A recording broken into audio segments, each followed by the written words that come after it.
ছেলেদের সাথে প্র্যাকটিস করতাম। দেখা গিয়ে যেহেতু 15-20 জন ছেলে, আমি একা মেয়ে। বাংলাদেশে যে ফেডারেশনগুলো আছে ক্রিকেট ফুটবল ছাড়া অনেক উইক।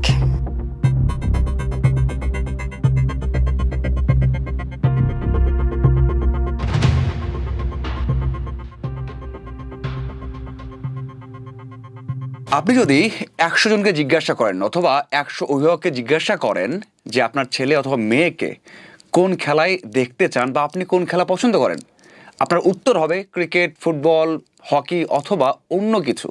কিন্তু আপনি কখনোই বলবেন না যে বক্সিং। হ্যাঁ, এমনই অসম্ভব কাজকে অনেকেই সম্ভব করতে চেয়েছেন। কতটা পেরেছেন, কতটা স্ট্রাগল করতে হয়েছে, সব কিছু জানবো। আজকে এমন একজন অতিথি আমার সাথে আছেন তামান্না হক। তিনি সেই চ্যালেঞ্জটা নিয়েছিলেন। তার ক্যারিয়ারটা কেমন ছিল এবং এখন কি করছেন সেই সব জানবো। ক্যাম্পাস টাইমসের মাঠের আড্ডায় আমাদের অতিথি আজকে তামান্না হক। আপনাকে ওয়েলকাম করছি। ধন্যবাদ আমাকে আমন্ত্রণ জানার জন্য। যেমনটা বলছিলাম, আসলে এটা তো অনেক বড় চ্যালেঞ্জের বিষয় ছিল। আপনি কিভাবে থিঙ্ক করলেন যে আপনি বক্সার হবেন? এটা সম্পূর্ণ স্রোতের বিপরীতে গিয়ে কাজ করা। আর লাইক সবার তো স্বপ্ন থাকে বড় হয়ে কি হবে। তা আমার সবসময় স্বপ্ন ছিল আমি একজন নারী বক্সার হব। তো ওই স্বপ্ন থেকেই আসলে সেই প্যাশনে চলে আসা। প্যারেন্টস চায় যে ক্রিকেট, ফুটবল, ইঞ্জিনিয়ার হোক, ডক্টর হোক, বক্সার মানে এটা তো ওই সময় কেউ স্বপ্নেও দেখেনি। মানে এত বড় চ্যালেঞ্জ তো কেউ নিতে পারেনি। আপনি কি হলেন, কখন মাথায় আসলো যে না আমি এটা হতে চাই? এটা আসলে আমি ক্লাস 4, 5, 6-এ যখন পড়ি তখন থেকে আমি আসলে প্র্যাকটিস করতে যেতাম। কিন্তু দেখা গেছে যে আমাদের যে মোহাম্মদ আলী বক্সিং স্টেডিয়াম, ওই সময়টা আপনার বাংলাদেশে কোনো নারী বক্সারের প্রশিক্ষণ ছিল না। মানে নারী বক্সিং তখনও শুরু হয়নি। তো যার কারণে আমি তখন করতে পারিনি। তো এটা যে হঠাৎ করে দেখে কোথাও টিভিতে দেখে চলে যাওয়া সেটা কিন্তু না। স্বপ্ন, প্যাশন ওটা সেই ছোট সময় থেকেই কিন্তু আমার ভিতর ছিল। কিভাবে? আপনি কি স্কুলে খুব বেশি এগ্রেসিভ ছিলেন নাকি যে আপনি সেখান থেকে আসলো যে না আমি বক্সিংটা শিখবো? না, সেটা না। মানে আমার ওই অনেক রেসলিং দেখা হতো ছোট সময়। রেসলিং, বক্সিং এইসব খেলাগুলো আমার অনেক দেখা হতো। তা আমি বেসিক্যালি দেখা যায় যে আপনার ছোট সময় বাচ্চারা কার্টুন দেখে, তা আমার ওই ম্যাচগুলো দেখতে খুব ভালো লাগতো। তো ওগুলো দেখার পর আগ্রহ আমার আরো বেড়ে যায়। তো এইভাবেই কিন্তু একটা মানে ছোট সময় দেখা গিয়েছে যে আপনার ব্রেইনে যেটা ক্যাচ হয়ে যায় ওটাই কিন্তু থেকে যায়। তো আমার ক্ষেত্রেও এমনটি হয়েছিল। যখন শুরু করলেন, মানে সবার তো সবচেয়ে বড় একটা কনসার্ন থাকে বাবা মা বা ফ্যামিলি। সেখানে আপনি যখন শুরু করলেন তখন কিরকম সাপোর্ট পেয়েছেন বা কিরকম একটা প্রতিক্রিয়া পেয়েছেন? না, এইটা আসলে পুরোই প্রথম ইনিশিয়াল কথা বলতেন যে আপনি যখন ফার্স্ট টাইম বললেন বা ফার্স্ট টাইম যেদিন প্র্যাকটিসে যাবেন তখন আপনার ফ্যামিলির রিঅ্যাকশনটা কেমন ছিল? এটা তো মানে মাদের কাছ থেকে তো কখনো ওরকম বাধা আসে না, বাবাদের কাছ থেকেই বাধা আসে। তারপর আপনার পারিপার্শ্বিক অবস্থা থেকে আসে। তো দেখা গেছে যে এটা মানে অবভিয়াসলি এটা যে বক্সিং মানে খুব ব্যাড ইনজুরি হবে, আর একটা মেয়ে বক্সিং করবে, পড়ালেখায় হ্যাম্পার হবে, এটার কোনো ফিউচার নেই, সময় নষ্ট হবে। এটা তো অবভিয়াসলি আমার দেখা গেছে বাধা ছিলই। আর বাবারা এটাতে বাধা দিবেই যে বক্সিং করতে হবে না, পড়ালেখা করো, চাকরি বাকরি করো, শেষ। আপনার বাবা মনে বেশি বাধা দিয়েছে? কোনো কি ঘটনা মনে পড়ে যে কিভাবে বাধা দিয়েছিল, যে হয়তো ঘর লক করে রেখেছে, হয়তো বা যেতে দিবেন এমন কিছু হয়েছে? না, এরকম কোনো হয়নি। কিন্তু ওই যে মুখ দিয়ে বলা এই সবে আসা যাবে না, করা যাবে না, পড়ালেখা করতে হবে, চাকরি করতে হবে, একটা সময় ভালো একটা পর্যায়ে যেতে হবে। এই প্যাশনকে কখনো প্রফেশনে আনা যাবে না, মোট কথা। আপনার ইনিশিয়াল যে স্টেজটা ছিল ফার্স্ট টাইম, মানে যেটা আমি বলছিলাম চ্যালেঞ্জ ছিল অনেক, প্রথম আপনি নারী বক্সার বাংলাদেশের, তো সেই বিষয়টা যখন শুরু করলেন এটা আপনাকে গর্বিত করে কিনা, এবং যদি একটু বলতেন যে এখনো আপনি নিজেকে কিভাবে পরিচয় দিতে মানে স্বাচ্ছন্দ্য বোধ করেন? এটা তো অবভিয়াসলি কারণ বক্সিং থেকেই তো আমার ক্যারিয়ার শুরু, ওটা দিয়েই শুরু, ওখানেই পা রাখা। আর ওই যে ভয়কে করব জয়, ওখান থেকেই কিন্তু শুরু। তো এটা তো এখনো আমি আমার আইডেন্টিটি প্রথমে কাউকে বলতে হলে বা আমাকে নিয়ে কেউ যদি কখনো লেখালেখি করে, সবার আগে কিন্তু এটাই চলে আসে যে বাংলাদেশের প্রথম নারী বক্সার। আর আমি যখন আপনার বক্সিংয়ে যাই মেয়ে থাকার তো প্রশ্নই আসে না ওই সময়টা। তো আমি ছেলেদের সাথে প্র্যাকটিস করতাম। দেখা গিয়ে যেহেতু 15-20 জন ছেলে, আমি একা মেয়ে, তো এরকম একটা পরিস্থিতি তখন ছিল। আর আমার হাইট একটু বেশি হওয়াতে দেখা গেছে যে এটা খুবই টাফ ছিল আমার হাইট ওয়েটের ক্যাটাগরির মেয়ে খুঁজে পাওয়া। মোট কথা মেয়েই তো ছিল না, পাবে এটা তো পরের কথা। মানে ছেলেদের সাথে আপনি যখন প্র্যাকটিস করেছেন তখন কেমন লেগেছে, এবং আপনাকে সেই মানে কোনো একটা মানে স্টোরি মনে আছে কিনা যেটা আপনার এখনো মনে হয় যে না তখন মনে হয়েছে যদি বাংলাদেশে ওই ফ্যাসিলিটিস থাকতো তাহলে হয়তো আর অন্য লেভেলে যেতে পারতেন? হ্যাঁ, ওখানে যদি আপনার ওই সময়টা যদি আপনার মেয়েরা থাকতো, আমার প্র্যাকটিস হয়তো আরো ভালো হতো, আমার আরো ম্যাচ খেলা হতো, আরো প্র্যাকটিস ম্যাচ হতো। মানে দেখা যেত এই জিনিসটা নিয়ে আমি আরো বহুদূর ভাবতে পারতাম। তো দেখা গেছে যে এটা তো আর ছেলে মেয়ের মধ্যে কখনো ম্যাচ হবে না। তো কিন্তু আমি যখন প্র্যাকটিস করতাম ছেলেদের সাথে, আমার কাছে কখনো মনে হয়নি যে এতগুলো ছেলে, আমি একটা মেয়ে, আমি আনইজি ফিল করছি বা আমার কোনো সমস্যা হতে পারে বা কেন আমি এটা করছি, এখানে কোনো মেয়ে নেই শুধু ছেলে, এটার মানে আমার মাথায় এটা কখনো আসেইনি। আমার কথা ছিল আমাকে করতে হবে, আমাকে প্র্যাকটিস ডান করতে হবে, দ্যাটস ইট। আপনি শুরু করেছেন মানে যখন প্র্যাকটিস শুরু করলেন অথবা ক্যারিয়ার আপনার 4-5 বছর যেটা বললেন আপনি, মানে 3 থেকে 4 বছরের, মানে ওই সময়টাকে আপনি কীভাবে দেখেন? আমাদের প্রেক্ষাপটটা এত খারাপ ছিল, আমার হয়তো কোনো একজন নারী অ্যাথলিট ক্রিকেট ফুটবল খেলবে, তারা মাঠে যাবে, অথবা এ নিয়ে অনেক অনেক প্রশ্নের সম্মুখীন হতে হয়। আপনি যখন ফেডারেশনে গেলেন, বিশেষ করে এই ফেডারেশনগুলোতে হ্যান্ডবল হোক, ভলিবল হোক, বক্সিং হোক, মানে ওই নিয়ম নীতি থাকে না। আপনি ওখানে ওই সময়টা কেমন ছিল আপনার? আমার কোচ ছিল, এখনো উনি আছে, সিনিয়র কোচ বক্সিংয়ের, কোচ মহিউদ্দিন। আমি এখনো তার কথা বলবো। আমার কোচ খুব সাপোর্টিভ ছিল দেখেই যে আপনার ফেডারেশনে যে পারিপার্শ্বিক যদি কোনো আপনার নেগেটিভ সাইডও থেকে থাকে সেটা আমার উপর ওইভাবে ইফেক্ট করতে পারেনি। আমার কোচ খুবই সাপোর্টিভ ছিল। আর হচ্ছে গিয়ে লাইক আপনার আত্মীয় স্বজনের একটা ব্যাপার থাকে যে মেয়ে সব করতেছে, যেহেতু প্রথম আলোতে আমার ফিচার এসেছিল, এক সপ্তাহে পরপর 2 বার এসেছিল। তো ওটা ওই নিউজটা আসার পর মানে যাদের কাছে লুকানো হয়েছিল তারাও মানে জেনে যায় যে আমি বক্সিং করছি বা আমি এটার সাথে জড়িত আছি। তো ওই মুহূর্তে দেখা গেছে যে অনেক নেগেটিভ কথাবার্তা, এগুলো মানে ডিমোটিভ করার জন্য যা যা দরকার সবই ফেস করতে হয়েছে। কিন্তু যখন আমার কোচ আবার আমাকে বোঝাতো, আমাকে ইন্সপায়ার করতো, ওগুলো তখন আমার উপর ওইভাবে কোনো এফেক্ট ফেলেনি। মোট কথা মানে all credit goes to him. সে আমাকে অনেক সাপোর্ট করেছে। ওকে, আপনার কি সে আক্ষেপটা এখন আছে কিনা যে ধরেন বাংলাদেশের লাস্টে আমরা দেখেছি অনেক কথা হয়েছে মেয়েদের নিয়ে, তারা বিভিন্ন জায়গায় বিভিন্ন রকমের সমস্যার সম্মুখীন হন এবং ফ্যামিলি থেকেও চায় না যে তার মেয়ে গিয়ে এরকম সমস্যার সম্মুখীন হোক, যেগুলো হচ্ছে আপনার রিংয়ে নামার আগে হোক বা প্র্যাকটিসে হোক অথবা ছেলেদের মধ্যে আপনি অনুশীলন করবেন এগুলো হোক। এই বিষয়গুলো শুধু আপনি নয়, আপনার আশেপাশে সবসময় ঘটেছে। তো এই বিষয়গুলোকে মানে ইগনোর করা বা আপনার দূরে রাখা, এটা কত টাফ একজন মেয়ের জন্য? এটা খুবই টাফ। এটা আসলে আপনাকে অনেক স্ট্রং মাইন্ডসেট আপনার থাকতে হবে। যে একটা কথা আছে, হু কেয়ারস, আমি আমার লক্ষ্যে এগিয়ে যাব।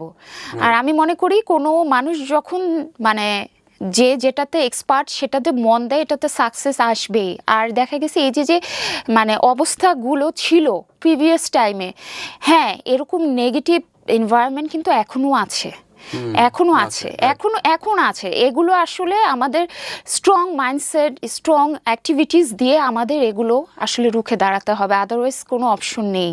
কারণ আমরা যদি চুপচাপ হয়ে থাকি যে ঠিক আছে এমন একটা অবস্থা, আমি সিচুয়েশন ফেস করেছি, আমি আর যাব না, আমি আর করব না, এটা করলাম মানে হার মানা যাবে না। আপনি তো দেখেছেন 1 থেকে 1.5 মাস আগে বেশ কয়েকটা নিউজ কিন্তু এসেছে, ক্রিকেট হোক, শুটিং হোক, সবকিছুতেই। তো মানে এরকম তো সব জায়গাতেই ঘটে, ক্রিকেটেও হয়েছে। হ্যাঁ, তো আপনাদের বক্সিং আপনাদের কখনো কি কোনো মানে কর্মকর্তা বা কিছু এরকম কিছু ঘটেছে কিনা কখনো? হ্যাঁ, এরকম আসলে এখন ক্যামেরার সামনে বলতে চাচ্ছি না, বাট সামহাউ আমি ওটা শর্ট আউট করে ফেলেছিলাম। কারণ আমি ওই যে গিভ আপ করার মেয়ে না সব সময়। তো আমি প্রতিটা মেয়েকেই বলতে চাচ্ছি যে স্পোর্টসে যারা আছে, যে কোনো পেশাতেই যারা আছে, গিভ আপ করা যাবে না, রুখে দাঁড়াতে হবে। আর এটা নিয়ে চুপচাপ বসেও থাকা যাবে না। আপনি যদি চুপচাপ বসে থাকেন এই জিনিসটা ভিতর মানে বেড়ে যাবে। আপনার কাছে কি মনে হয় যে আসলে যারা এই যে অনেক চ্যালেঞ্জ নিয়ে আসছে, শুধু আপনার নয়, আমি বেশ কয়েকটা স্পোর্টসের কথা বললাম, হ্যান্ডবল হোক, ভলিবল হোক, সেখানে বক্সিং হোক, বাস্কেটবল হোক, সেখানে কিন্তু মেয়েদের হয়ে দেখা যায় না। মানে আপনি তো স্ট্রাগল করেছেন, আপনার কি মনে হয় যে মেয়েদের সেখানে আসার জন্য ফেডারেশনগুলো বা সরকারের অথবা মেয়েদের, মানে তিনটা পক্ষ থেকে যদি বলা হয়, আপনি সাজেশন কি দিবেন? কারণ আপনি তো সেই পর্যায়ে থেকে আসছেন, এখন একটা যুক্ত আছেন। সাজেশন হচ্ছে প্রতিটা ফেডারেশন মেয়েদের ক্ষেত্রে ক্লিন থাকতে হবে। এই যে যে ভিতরে ভিতরে মেয়েদের হ্যারাস করা, এইসব ন্যারো মাইন্ড থেকে বের হয়ে আসতে হবে। আর ল থাকতে হবে যে যদি কোনো ফেডারেশনে কোনো স্পোর্টসের কোনো মেয়েকে হ্যারাস করা হয়, তার এগেনস্টে এই জরিমানা অথবা তাকে সাসপেন্ড করা হবে। সো এই বরখাস্ত আসলে না আসা পর্যন্ত, স্ট্রং একটা অ্যাক্টিভিটিস না আসা পর্যন্ত এটা বন্ধ হবে না। কারণ সবাই কিন্তু আমার মতো না যে মানে প্রতিবাদ করতে পারবে, অনেকে ভয় পাবে, অনেকে আপসেট হয়ে চলে যাবে, চলে যাওয়া যাবে না। অনেকের ব্যাকগ্রাউন্ড এরকম থাকবে না, অনেকের খেলা দরকার আছে, তারা তো অনেক ভয় করেন অনেক কিছু। হ্যাঁ এটাই। আর হচ্ছে সরকারকেও কনসার্ন হওয়া দরকার এই ব্যাপারে। মানে যে ফেডারেশনগুলো আছে যেন সেখানে সরকারি এটা মানে তদারকি থাকে যেন। অবশ্যই না হলে তো এই যে হ্যারাসমেন্টটা, এটা তো আপনার বন্ধ হবে না, এটা তো আপনার বাড়তেই থাকবে। মানে কয়টা মেয়ে আসলে প্রতিবাদ করতে পারবে? সবাই তো একরকম না। রাইট। এখন আপনার দিন যাচ্ছে কিভাবে, কি করছেন? আমি মার্শাল আর্টিস্ট। এখন আমি মার্শাল আর্ট করছি, মানে আমি কুংফুতে আছি রাইট নাও। আমি ইন্টারন্যাশনাল অ্যাসিস্ট্যান্ট ইনস্ট্রাক্টর, আর ফিটনেস ইনস্ট্রাক্টর হিসেবেও আমি সার্টিফাইড ফিটনেস ইনস্ট্রাক্টর, ওখানেও কাজ করছি। আর বক্সিং, কিক বক্সিং শেখাচ্ছি, এটাতেও এক্সপার্ট। আপনি অনেক কাজ করছেন, আর সবচেয়ে বড় বিষয় সেলফ ডিফেন্স নিয়েও কাজ করছি। তো আসলে ভেরিয়েশন নিয়ে কাজ করা হচ্ছে আমার। বাংলাদেশের প্রেক্ষাপটে মেয়েদের জন্য প্রত্যেকটা দিনই যেন অনেক বেশি চ্যালেঞ্জিং থাকে, সেটা বাইরে যাওয়া হোক, এই যে সেলফ ডিফেন্সের কথা বললেন, মাঠে হোক, সব জায়গাতে। মানে আপনি একটা মেয়ে, সেটা স্পোর্টস পার্সন হোক অথবা স্কুল গোয়িং হোক, আপনার কি মনে হয় আসলে কোন জিনিসটা জরুরি? আসলে সবচেয়ে যেটা জরুরি, নিজের লক্ষ্যে অটুট থাকা, আর হচ্ছে ডিসিপ্লিন লাইফ মেনটেন করা, আর অবশ্যই নিজের সেফটিটাও দেখতে হবে সব সময়। আর যেটা হচ্ছে যে অনেকে বলে যে বাংলাদেশের মেয়েরা পিছিয়ে আছে, আসলে পিছিয়ে আছে অনেকে, ঠিক আছে, আমরা অনেক এক্সকিউজ দিতে পারি যে আমাদের এই সুবিধা নেই, ওই সুবিধা নেই। তো আসলে এরকম একটা পরিবেশ থেকে যদি, যেখানে আমাদের সুযোগ সুবিধা নেই, আমরা যদি উঠে যেতে পারি, মানে আমরা তাহলে মনে করব যে আমরা মানে ওয়েস্টের থেকে আমরা এগিয়ে আছি। কারণ আমাদের যেখানে সুযোগ নেই সেখান থেকে আমরা উঠে দাঁড়িয়েছি। তো আমার পরামর্শ এটাই হবে যে অবশ্যই পড়ালেখা করতে হবে। পড়ালেখা ছাড়া আসলে কোনো কিছুই সম্ভব না। অনেকে দেখা গেছে যে মানে আপনার এই স্টাডি বাদ দিয়ে অন্য কিছুতে ইনভলভ হয়, এটা ভুল কথা। বাংলাদেশে আমরা এমন একটা জায়গায় আছি যে শুধু একটাকে টার্গেট করে আপনি কখনো আপনার গোলে রিচ করতে পারবেন না। আপনাকে মাল্টি ট্যালেন্টেড হতে হবে, আপনাকে সব দিক থেকে চোখ কান খোলা রাখতে হবে, পাঞ্চুয়ালিটি থাকতে হবে, আর অবশ্যই এডুকেশন থাকতে হবে। রাইট, মানে সবকিছু মিলিয়ে একটা আত্মবিশ্বাস। এমনটা নয় যে আমি শুধু খেললাম, আত্মবিশ্বাস আসলো। একটাতে আমি সাকসেস হচ্ছি না, আমি আরেকটাতে টার্ন অন করছি। সো এইভাবে আমাকে চলতে হবে, এই প্লেস থেকে যদি আমাকে উঠে আসতে হয়। আর আপনি যদি এটা বলা হয় যে যাদেরকে নিয়ে কাজ করছেন এবং সেই সংখ্যাটা বাড়ছে না কমছে, একটা সময় ছিল যে মেয়েরা পিছিয়েই ছিল, মাঝখানে অনেকেই খেলছে, বাংলাদেশের অনেক দলে এখন মেয়েদের দল ভালো করছে, সেখানে আপনি কি রেসপন্স পাচ্ছেন যে বিভিন্ন খেলাতে হয়তো কুংফুতে আসছে বা বক্সিংয়ে বা অন্য কোথাও কি তাদের পার্টিসিপেশন বেশি দেখছেন কিনা, নাকি আগের থেকে কমছে? না, এখন মেয়েদের পার্টিসিপেশন মাশাআল্লাহ অনেক ভালো, সব দিক থেকেই ভালো। মানে ওই যে একটা মানে বাউন্ডারি ভেদ করে চলে আসা যে না আমাকে এটা করতে হবে, সামনে আমাকে যেতে হবে, তো ওই জিনিসটা থেকে আস্তে আস্তে বের হয়ে আসছে। আর গার্ডিয়ানের ক্ষেত্রেও দেখা যায় যে না, গার্ডিয়ানরা মন মানসিকতা একটু চেঞ্জ হচ্ছে। হ্যাঁ, এটা ঠিক, আমাদের গ্রাম মফস্বলের ব্যাপার আলাদা, ওখানে আমাদের গিয়ে কাজ করতে হবে, সেটা অন্য ব্যাপার। কিন্তু আমি বলবো আস্তে আস্তে চেঞ্জ যেটা আমার সময় ছিল না, এটা এখন হচ্ছে। এবং আপনি সেলফ ডিফেন্সের কথা বললেন, আপনি কি বিষয় নিয়ে কাজ করেন সেখানে, মানে আসলে স্পোর্টস কেন্দ্রিক নাকি মানে সেলফ ডিফেন্স? প্রত্যেকটা- লাইক আমি যেমন এখন কুংফুতে ইন্টারন্যাশনাল অ্যাসিস্ট্যান্ট ইনস্ট্রাক্টর, আপনার প্রতিটা মার্শাল আর্টই ইন্ডিভিজুয়াল সেলফ ডিফেন্সের কাজ করে। এছাড়া যারা দেখা গেছে এটা তো লং পিরিয়ড, বছরের পর বছর, শর্ট টাইমে যেটা 3 মান্থস 6 মান্থসের কিছু থাকে, যে অ্যাটলিস্ট একটা মেয়ে ওরকম কোনো পরিস্থিতিতে পড়লে মেয়েটা কিভাবে ওই পরিস্থিতিটা মোকাবেলা করে ওই সিচুয়েশন থেকে বের হয়ে আসতে পারবে। সো এখানে একটা আপনার সাইকোলজির ব্যাপার থাকে, এখানে যে আমাকে সব জায়গায় ফাইট করতে হবে, নট লাইক দিস। আমাকে সাইকোলজিটা সেলফ ডিফেন্সে আপনার 50%, আর বাকি 50% হচ্ছে আপনার টেকনিক। সো এগুলো বেসিসই কাজ করা। আপনার কি আক্ষেপ হয় এখন যে আপনি যদি বক্সিং কুংফুতে না হয়ে অন্য কোনো স্পোর্টসে থাকতে একটু ভালো হতো? না, আই লাভ ফাইট।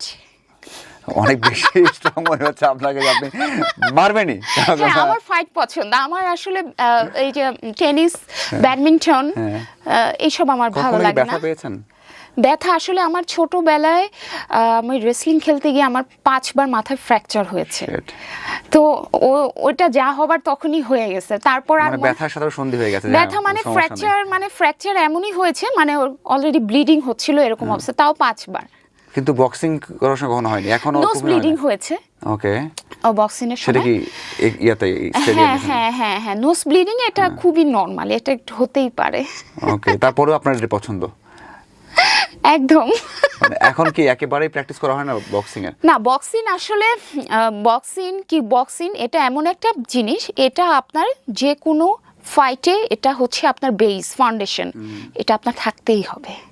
সো এটা সবসময় চলছে। ইভেন আমি যেখানে আছি ওখানেও জব করছি, ওখানেও আমি মাঝে মাঝে কিক বক্সিং এর ক্লাস নিই, ছেলে মেয়ে বোধ সবাইকে ক্লাস সবাই কি নেই। ভয় পায় আপনাকে? না না, আসলে মাঝে মাঝে যে কিছু কখন কিছু বলে ফেললে হয়তো বা- মেইল আসে যে ওরা ভাবে যে একটা মেয়ে কি বক্সিং ক্লাস করাচ্ছে, কিভাবে ক্লাস নিবে, মানে একটু মানে কিউরিয়াস থাকে, মানে একটু অবাক হয়ে যায় একটা মেয়ে বাংলাদেশে কি বক্সিং এর ক্লাস করাচ্ছে, লিড দিচ্ছে, দেখাচ্ছে।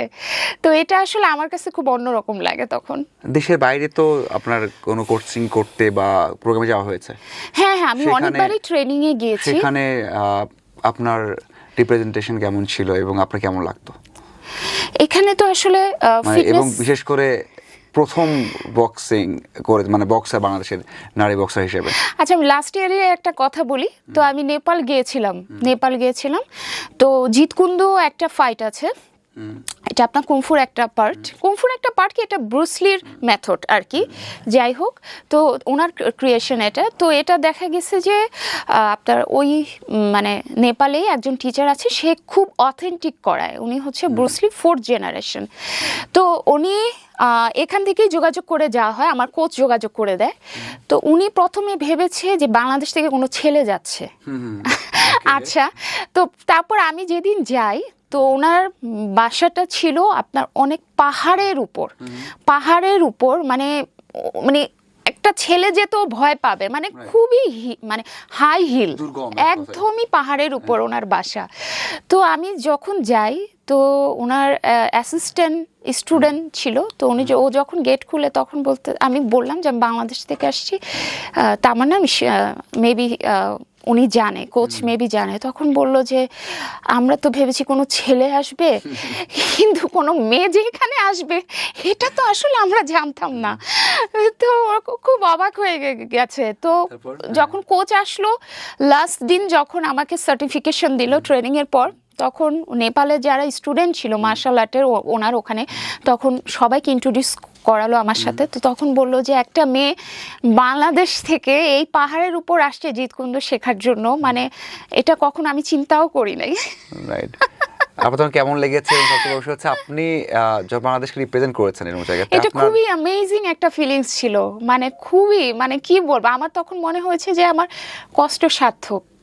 রাইট, মানে ওই একবার মনে হচ্ছে অন্তত সার্থক হয়েছেন। হ্যাঁ হ্যাঁ।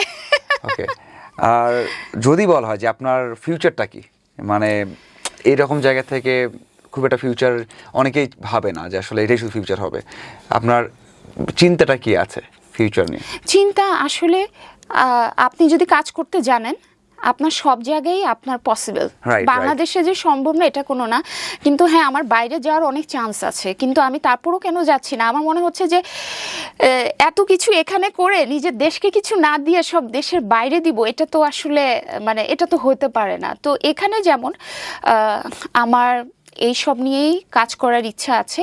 আর সেকেন্ড হচ্ছে আপনার নারী উন্নয়ন, একটা মেয়ে কিভাবে নিজেকে ডেভেলপ করতে পারে, প্লাস সেলফ ডিফেন্স।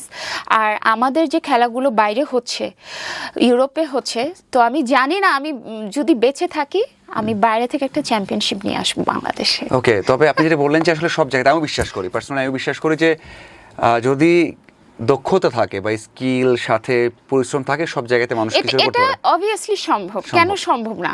কিন্তু আপনার কি মনে হয়? হ্যাঁ, ইচ্ছা প্রয়োজন। রাইট, কিন্তু যারা আছে মানে যারা গ্রাম থেকে আসবেন বা শহর থেকে বক্সিংয়ে যুক্ত হবেন, কুংফুতে যুক্ত হবেন, তারা কি কোনোভাবে এটাকে প্রফেশনালভাবে নিতে পারবে? হ্যাঁ, প্রফেশনাল ভাবে নিতে পারবে, একটু হার্ড ওয়ার্ক করতে হবে। বাট একবার যদি একটা স্টেজে তারা চলে আসতে পারে তাহলে দেখা যাবে তারা অবভিয়াসলি ভালো কিছু করতে পারবে। কিন্তু ওই স্টেজ পর্যন্ত ধৈর্য ধরে থাকা, এগিয়ে আসাটাই হচ্ছে, অনেকে গিভ আপ করে দেয়, ম্যাক্সিমামই গিভ আপ করে দেয়। কিন্তু আর্থিকভাবে কি সম্ভব মানে ভালো কিছু বেনিফিটেড হওয়া? আর্থিকভাবে সম্ভব, আপনাকে স্ট্রাগল করতে হবে, এর বিকল্প কিছু নেই। আপনি যত হার্ড ওয়ার্ক করবেন, আপনার কনসিস্টেন্স যত থাকবে, আপনার ধৈর্য যত থাকবে, আমি মনে করি এটা সম্ভব। ফেডারেশন, তাদের কর্মকর্তা, তারা কিভাবে দেখছে, তাদের স্যালারি ঠিকমতো হচ্ছে কিনা, স্পন্সর আসছে কিনা, তাকে যদি ওখানে তার যে নট নেসেসারি যে তাকে ওখান থেকেই স্যালারি নিতে হবে, সে অন্য জায়গায় কাজ করতে পারে, সে অন্যভাবে অনেকভাবেই কিন্তু সোর্স আছে। তো সে যখন একটা লেভেলে চলে আসবে, আমার মনে হয় তখন আর কোনো সমস্যা থাকার কথা না। কিন্তু হ্যাঁ, আমরা বাংলাদেশে যে ফেডারেশনগুলো আছি ক্রিকেট ফুটবল ছাড়া অনেক উইক, এখান থেকে অনেক বেশি উইক। তো এর কারণেই কিন্তু ম্যাক্সিমাম মেয়েরা গিভ আপ করে দিচ্ছে। তো এখন হচ্ছে আমাদের গভর্নমেন্টকে এখানে ফোকাস করা উচিত। এবং যারা স্পন্সর আছে তাদেরকেও কি ফোকাস করা উচিত কিনা? হয়তো বা একটু স্পন্সর পেলে তারা একটু, অফকোর্স স্পন্সর যারা আছে তারা শুধু ক্রিকেট ফুটবলের দিকে না গিয়ে যদি কম্ব্যাট স্পোর্টস, এছাড়া আপনার এই যে হ্যান্ডবল আছে, ভলিবল, যে কোনো স্পোর্টসই আছে যেগুলো বাকি, সেগুলোতে যদি একটু নজর দেয়, আমি মনে করব অবশ্যই ভালো কিছু করতে পারবে। আমরা আসলে চিন্তা নিয়েছি যে আমরা ক্রিকেট ফুটবলের জন্যই সব কিছু করব, অন্য কিছু করব না। যখন মানে বাংলাদেশে তো ক্রিকেট ফুটবল সবাই টিভিতে দেখে, কিন্তু আপনি মনে হয় মোহাম্মদ আলী যেটা বললেন যে আপনি দেখেছেন, এবং তাকে ঘিরেই হয়তো আপনার বক্সিংটা শুরু হয়েছে, এবং তার মেয়েকে নিয়ে একটা মনে হয় স্টোরি আপনার আছে। ইয়েস, স্টোরিটা যদি একটু বলেন। স্টোরিটা আমি ক্লাস 4-5-এ যখন পড়ি, আমি ওই যে প্রথম আলোতে লাইলা আলীর একটা ফিচার পড়েছিলাম, ওটা আপনি ইন্সপায়ার করেছেন? ওটা পড়ে তো আরো ইন্সপায়ার হয়ে যাই। মানে ওনার ফিচারটা এত বড় করে এসেছিল প্রথম আলোতে, মানে এত সুন্দর কিছু কথা লেখা ছিল, এত ডিটেলস কিছু লেখা ছিল, মানে আসলে আমি খুব ইন্সপায়ার হয়েছি, ওটা আমাকে অনেক বেশি মোটিভ করেছে। তার মানে একটা লেখা আপনাকে চেঞ্জ করে দিয়েছে বা একটা অবশ্যই সাথে নিজের ইচ্ছাও থাকতে হবে।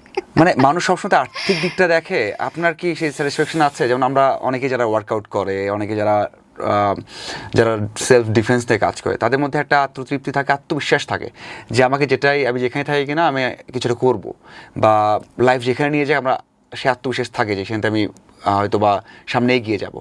এটা কি বড় একটা পাওয়া কিনা? মানে সবাই তো কোনো খেলাতে আসলে আগে চিন্তা করে টাকা কি পাবো আমি, আসলে প্রথমেই যদি চিন্তা করি যে টাকার কথা, যেটা আমরা বেশিরভাগই চিন্তা করি, টাকা কিভাবে আসবে, টাকার কথা যদি ভাবি, এটা মাথায় থাকলে আপনার কখনো আপনি গোলে রিচ করতে পারবেন না, আপনাকে কষ্ট করতেই হবে কিছুটা সময়।